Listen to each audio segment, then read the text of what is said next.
Minerba ini ibarat seperti virus corona, Pak. Kita berdoa saja kalau bisa kita selamat gitu loh. Kita di sini kan ngomong ngarung ngidul berbusa-busa, tapi kita nggak punya kekuasaan, Pak. Ya kan? Sementara yang punya kekuasaan. Jangan lupa subscribe dan nyalakan loncengnya agar tidak ketinggalan info terbaru dari Davina News. Video ini dipersembahkan oleh Indo Express.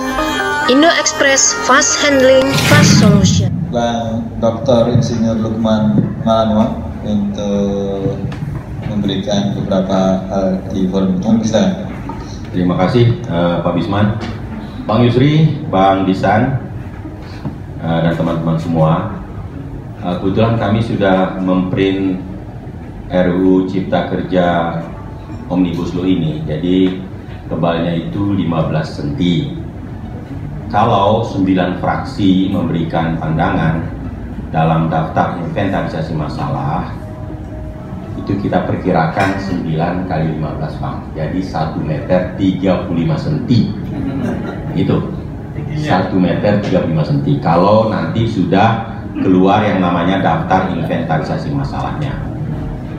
Padahal kita tahu di DPR ini kan tidak pernah ada undang-undang yang cepat sekali bisa disahkan dalam waktu singkat. Undang-undang Minerba hampir 4 tahun.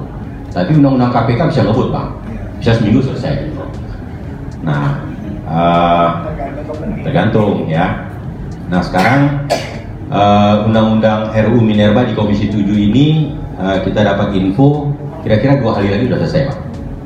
Ketok semua timnya, ya kan?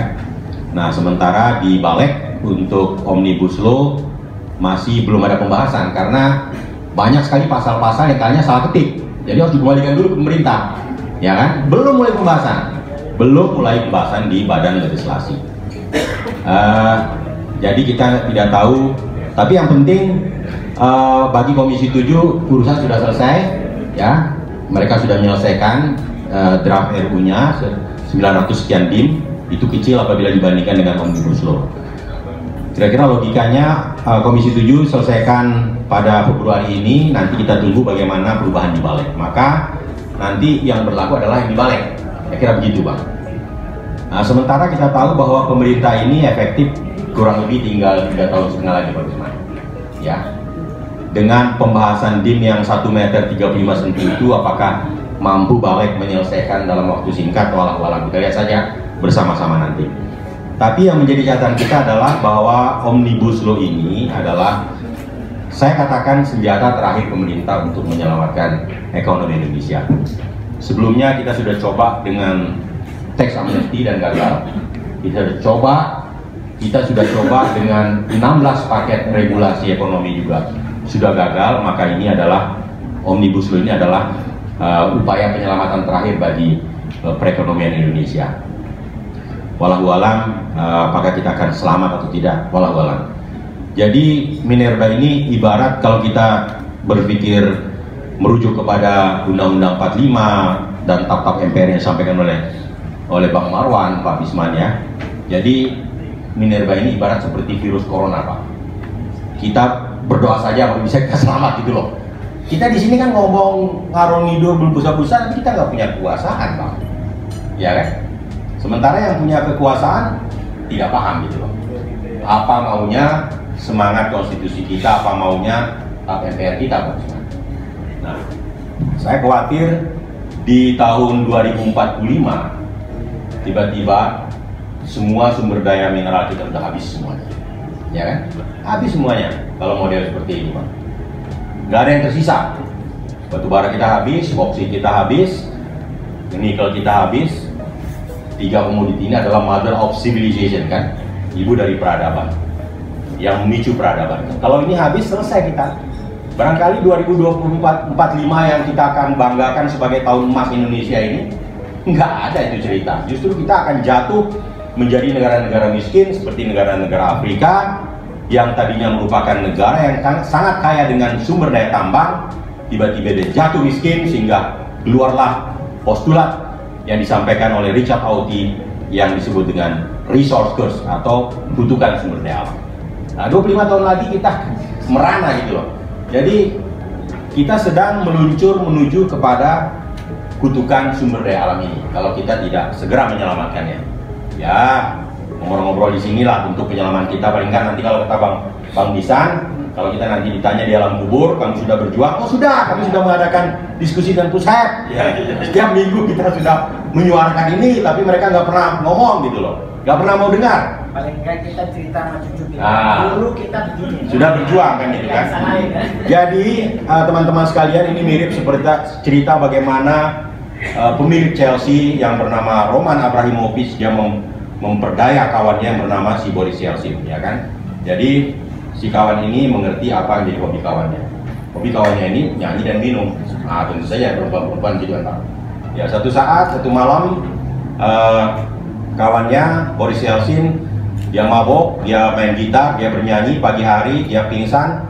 Pagi harinya si Roman datang meminta kepada Boris untuk menandatangani seluruh ladang-ladang migas yang ada di Asia Tengah. Tangan dia kan, mabuk nggak mau pikir, sikat aja semuanya. Nah ketika dihitung Rusia rugi 1.000 triliun. Nah dalam konteks pembahasan RUU Minerba hari ini, tentu saja yang berkepentingan terhadap RUU ini ya sangat paham ya bagaimana hobi, keinginan, hasrat dari kawannya yang di sana gitu kan. Ya, udah paham lah Bang ya. Tahu sendiri Bang, bahwa yang namanya pileg dan pilpres kita itu high cost, ya, nggak cukup presentasi visi misi. Orang juga tanya apa ada isi tasnya nggak gitu loh. Kalau habis kampanye kan, ya kapasitas, elektabilitas. Tapi kalau nggak ada isi tas, percuma, nggak ada, nggak mau dipilih, gitu, kayak gitulah. Jadi kawan-kawan sekalian, kita memang berada pada puncak moral hazard tadi seperti yang disampaikan oleh Bang Marwan, ya kita menuju kepada kehancuran kita sesungguhnya. Karena mengapa kita keras bicara soal Minerba ini? Karena Minerba ini adalah sumber daya yang tidak terbarukan, Pak. Ya kan, kita eksploitasi dia belum akan ada lagi gitu loh. Sekali eksploitasi ya habis, selesai gitu. Ya kan? Enggak seperti kita umpamanya beternak ayam, besok bertelur, kita ternak lagi, kita besarkan. Atau kita tanam ikan, besok kita biarkan, kita panen, kita biarkan lagi. Minerba nggak bisa begitu. Ya sehingga orang-orang seperti Yusri Usman, Disan ini berbusa-busa ngomong tentang Minerba ini, bagaimana kita selamatkan sumber daya yang sangat berharga ini. Nah sementara kalau kita lihat bagaimana kinerja dari perusahaan-perusahaan multinasional, ya terutama kinerja mereka di daerah, provinsi, ya orang selalu membanggakan ya pajak, PNBP yang diterima oleh negara. Tapi betul kata Bang Disan, ya coba kita lihat batu ujinya. Batu ujinya adalah Undang-Undang Minerba. Benar nggak Undang-Undang Minerba ini sudah dilaksanakan dengan benar gitu? Ya kan? Saya sering sekali berbicara di pusat di mana-mana. Undang-Undang Minerba itu jelas mengatakan bahwa mengutamakan tenaga kerja lokal, mengutamakan barang dan jasa lokal, mengutamakan penelitian lokal. Artinya bagaimana memberdayakan lokal. Sekarang kita lihat bagaimana Kalimantan Selatan, kita lihat Kalimantan Timur, itu semua adalah kabupaten miskin kan, provinsi miskin, gitu loh. Saya sudah bicara di saya sudah bicara kemarin di Minerba kan, bagaimana kita bangun yang namanya big data untuk mengelola pertambangan kita. Ya di ruangan seorang gubernur itu ada war room, dia bisa lihat. Ini perusahaan banyak, ada 2.000 perusahaan, apa yang mereka sudah berbuat, ya kan? Oh jalan-jalan saya ini ada yang masih rusak, perbaiki kan? Ya kemudian air bersih kami masih banyak yang ini beresin, ya kan? Pendidikan kami banyak yang rusak, beresin gitu kan?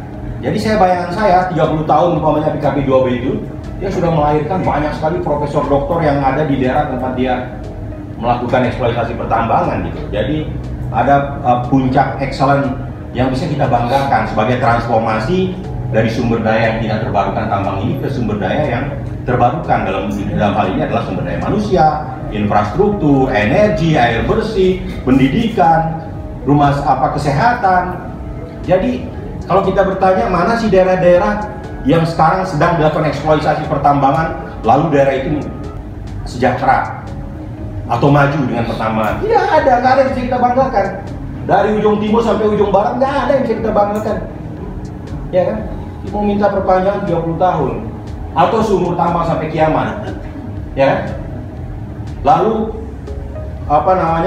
yang namanya luas wilayahnya seluas-luasnya gitu loh, nggak ada batasan. Karena alasannya kami sudah melakukan renegosiasi, ya, sudah melakukan renegosiasi, sudah disepakati di sana, nggak ada kepatuhan 15.000 hektar itu. Maksud kami itu ya bagi-bagilah gitu kan. Tapi kalau kita bagi-bagi dengan BUMN juga mati langka bang. Nanti menjelang pilpres nanti jiwa saya lagi nanti kena, ya kan habis lagi gitu loh. Jadi ya kita serba salah lah.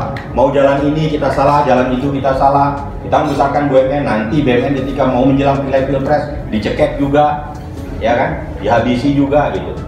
Jadi kita mati langka. Jadi saya sering baca sejarah, Majapahit ini hanya berjaya sekitar 50 tahun, usianya kurang lebih 150 tahun. Habis itu habis, selesai. Ya kan, Sriwijaya juga begitu selesai. Singosari selesai, ya kan. Kita ini belum tentu sampai ke 100 tahun kemerdekaan kita. Kalau cara kita mengolah pertambangan ini seperti ini, itu yang menjadi poin penting saya.